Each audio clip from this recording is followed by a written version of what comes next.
नमस्कार, आप देखना शुरू कर चुके हैं वर्ल्ड हेडलाइन और मैं नंदिनी नागर। बुलंदशहर की नवनिर्वाचित जिलाधिकारी श्रीमती श्रुति जी द्वारा बुलंदशहर का कार्यभार संभाल लिया गया है। आपको बताते चलें कि नोएडा में यमुना प्राधिकरण के उपाध्यक्ष के पद पर तैनात रहने के बाद श्रीमती श्रुति जी द्वारा बुलंदशहर के जिलाधिकारी के रूप में पदभार संभाल लिया गया है और समाधान दिवस के अवसर पर तहसील सदर में लोगों की समस्याएं सुनकर कुछ समस्याओं का समाधान भी किया गया है। जिलाधिकारी ने बताया कि ज़्यादातर समस्याएं ज़मीनी विवादों से जुड़ी हुई सामने आई थी, लेकिन कुछ समस्याओं का निवारण करने का प्रयास किया गया है और जांच के आदेश भी दे दिए गए हैं। साथ ही जिलाधिकारी द्वारा पटलों का निरीक्षण भी किया गया है तथा कार्यालयों में अभिलेखों का परीक्षण भी किया गया है। अधिकारियों को दिशा निर्देश देने के साथ ही जिलाधिकारी द्वारा महिला चिकित्सालय एवं पुरुष चिकित्सालय का निरीक्षण भी किया गया और आम जन को मिलने वाली स्वास्थ्य सेवाओं का भी निरीक्षण किया गया।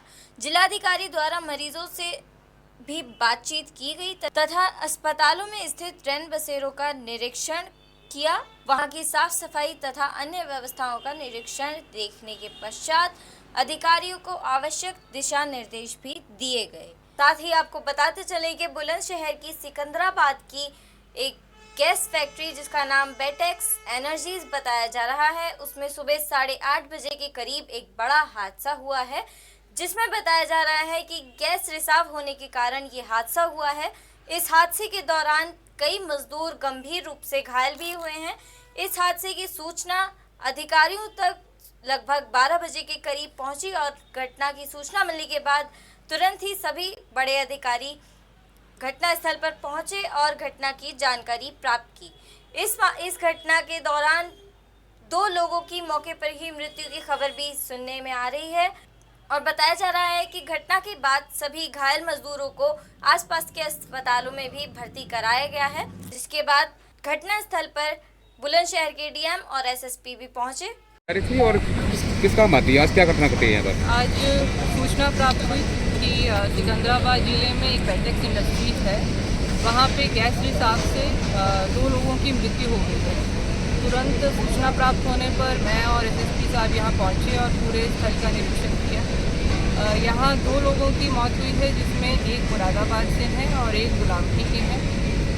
दोनों को हॉस्पिटल रेफ़र किया गया था, जहाँ वो मृत घोषित किए गए, और एक व्यक्ति अभी फोर्टिस अस्पताल में है, जहाँ उसका इलाज चल रहा है। यहाँ पे जांच चल रही है कि किस कारण ये सारी चीज़ घटित हुई और एक बार डॉक्टर्स के परीक्षण के बाद जो रिपोर्ट आएगी उस हिसाब से जांच के बाद जो कार्रवाई होगी। कुछ ऐसा पता पड़ा कि इस गैस का नाम क्या था? अभी ये जांच टीम भेज रहे हैं, वो लोग एक्सपर्ट्स लोग इस पर देखकर बताएं। तो फैक्ट्री चालू होने की कंडीशन में थी, क्या था इसमें? अभी फैक्ट्री चालू वाली कंडीशन में तो नहीं लग रही। इनके मालिक को भी बुलाया गया है और जो हमारे फैक्ट्री के ऑफिसर्स हैं उन लोगों को भी भेजा जा रहा है कि वो पूरा इसका डिटेल निकाल कर बताएं। मालिकों के नाम पता पड़ा आपको भी? मालिकों को अभी बुलाया गया है थाने पर, तो पूरी उनकी जाँच पड़ताल की जाएगी। जाँच में तो एक बार जाँच हो जाएगी।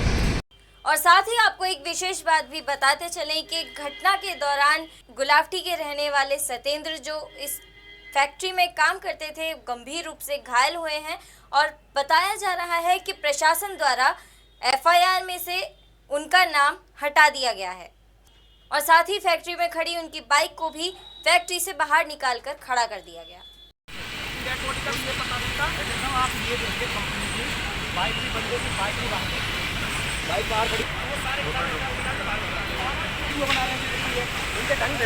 हमारा तो मरा है, हम भी मचाने सब काम करेंगे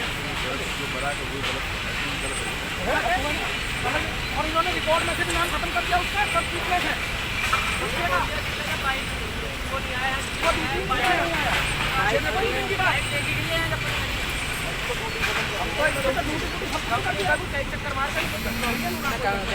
प्रशासन द्वारा ऐसा क्यों किया गया, किस कारण प्रशासन ने ऐसा किया, इस मामले में इस बारे में अभी पूरी जानकारी प्राप्त नहीं हो पाई है, लेकिन सतेंद्र के परिजनों द्वारा ये जानकारी प्राप्त हुई।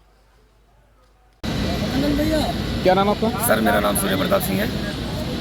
ये क्या घटना घटी, किस बारे में बताएं आप? ये घटना सर मेरा ये भतीजा लगता है लड़का, क्या नाम है? इसका नाम सतेंद्र है सर, पिताजी का नाम गजेंद्र सिंह है। तो गांव में हमारे सूचना मिली, घर से मेरे फ़ोन आया, मैं भी फैक्ट्री एरिया में जॉब करता हूँ। तो उसकी पता पड़ी कि उसका ऐसे ऐसे कंपनी में जहरीली गैस से काय से इस तरीक़े से अफवाह होने के बाद में पता पड़ी। मैं कंपनी से सीधा अपनी से यहाँ पे आया, यहाँ पे आके स्टाफ से मिला, सिक्योरिटी से मिला, मगर यहाँ पे ये सतेंद्र नाम का लड़का, इन्होंने पहले मना कर दिया कि यहाँ पे ऐसा कोई नहीं है। मैं जो घटना हुई है यहाँ पे बोले नहीं ऐसा कुछ नहीं।